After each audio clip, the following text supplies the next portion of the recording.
As far back as I can remember, I always wanted to be a teacher.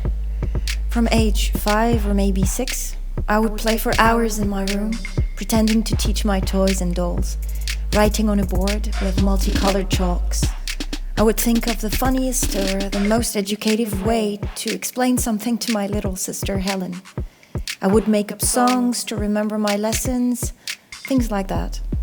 I loved the idea of transmitting something, explaining it, communication, talking to people, teaching. Now, why did I choose English? Well, because back in the 1980s, after school or in the weekends, I used to walk up and down the aisles of my parents' shop.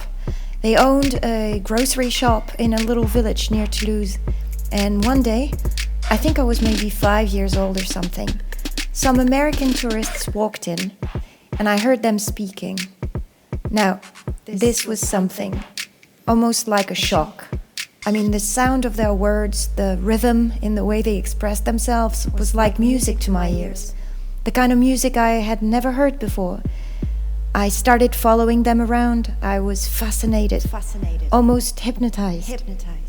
It sounded like a song with fluctuations and pauses and beats, and it was soft and harmonious. So I started pretending I spoke English and created an imaginary language.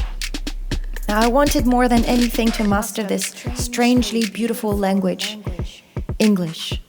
I was curious. I wanted to learn new words, expressions. I wanted to be able to express myself differently. Also, my dad used to listen to a lot of music, all kinds of music, and many songs he listened to were rock and roll music or rhythm and blues, and I just loved the sound of it. When we drove to the beach during the summer holidays, he would turn up the volume in the car and we would sing along. I wanted to know what the singers were saying, and I imitated them. That's how I started to learn. I was lucky at that time to be in a primary school in Toulouse where an English assistant teacher came once a week and taught us songs in English. Her name was Christy, and she was so pretty and bubbly, very sweet and funny. I used to look forward to her sessions each Friday.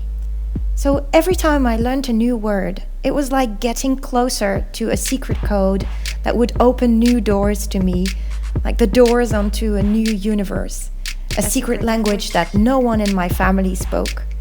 I wanted to have this little extra something. I wanted to speak English.